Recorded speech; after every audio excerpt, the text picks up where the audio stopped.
Hello, once again welcome back to Plus Line. ഇന്നത്തെ വീഡിയോയിൽ discuss ചെയ്യാൻ പോകുന്നു plus two accountancy with analysis of financial statement chapter wise weightage എങ്ങനെയാണെന്നോ. Okay, നമുക്ക് അക്കൗണ്ടൻസിയുടെ ഫസ്റ്റ് പാർട്ട് നമുക്ക് പഠിക്കാനുള്ളത് അക്കൗണ്ടിംഗ് ഫോർ പാർട്ണർഷിപ്പ് ബേസിക് കോൺസെപ്റ്റിൽ നിന്നും 8 മാർക്കിലുള്ള ചോദ്യങ്ങൾ നമുക്ക് പ്രതീക്ഷിക്കാവുന്നതാണ് പബ്ലിക് എക്സാമിന്. നെക്സ്റ്റ് പഠിക്കാനുള്ളത് reconstruction of a partnership firm, admission of a partner, 13 മാർക്കുള്ള ചോദ്യങ്ങൾ പ്രതീക്ഷിക്കുന്നതാണ്. വെരി ഇമ്പോർട്ടന്റ് ആണ്. പ്രധാനപ്പെട്ട ചോദ്യങ്ങളുടെ വീഡിയോസ് എല്ലാം നമ്മൾ ചെയ്തിട്ടുണ്ട്. ചാനലിലെ പ്ലേലിസ്റ്റ് ചെക്ക് ചെയ്തിട്ട് നിങ്ങൾക്ക് ഡീറ്റെയിൽഡ് വീഡിയോ നിങ്ങൾക്ക് അവൈലബിൾ ആണ്. അപ്പോൾ എല്ലാവരും വീഡിയോ കാണണം, നന്നായി പഠിക്കണം. ഓക്കെ, അപ്പൊ നെക്സ്റ്റ് നമുക്ക് പഠിക്കാനുള്ളത് അഡ്മിഷൻ ഓഫ് എ പാർട്ണറിന് ശേഷം reconstruction of a partnership firm, retirement or death of a partner, ഈ ഒരു ചാപ്റ്ററിൽ നിന്നും 8 മാർക്കുള്ള ചോദ്യങ്ങൾ പ്രതീക്ഷിക്കാവുന്നതാണ്.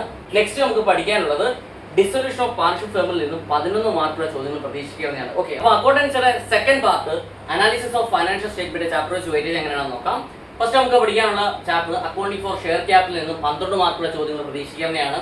Next issue and reduction of ഡിവിഡൻഡ്സിൽ നിന്നും 6 മാർക്കുള്ള ചോദ്യങ്ങളും. സെക്കൻഡ് ടൈമിൽ നമുക്ക് പഠിക്കാനുണ്ടായിരുന്ന ഫൈനാൻഷ്യൽ സ്റ്റേറ്റ്മെന്റ് ഓഫ് കമ്പനിയിൽ നിന്നും 3 മാർക്കുള്ള ചോദ്യങ്ങളും. നെക്സ്റ്റ് അനാലിസിസ് ഓഫ് ഫൈനാൻഷ്യൽ സ്റ്റേറ്റ്മെന്റിൽ നിന്നും 6 മാർക്കുള്ള ചോദ്യങ്ങളും പ്രതീക്ഷിക്കാം. അക്കൗണ്ടിംഗ് റേഷ്യോസിൽ നിന്നും 8 മാർക്കുള്ള ചോദ്യങ്ങളും പ്രതീക്ഷിക്കാവുന്നതാണ്. ലാസ്റ്റ് ചാപ്റ്റർ ക്യാഷ് ഫ്ലോ സ്റ്റേറ്റ്മെന്റിൽ നിന്നും 5 മാർക്കുള്ള ചോദ്യങ്ങളും പ്രതീക്ഷിക്കാവുന്നതാണ്. ഓക്കെ, അപ്പോൾ plus two accountancy with analysis of financial statement chapter wise weightage ഇങ്ങനെയാണ്.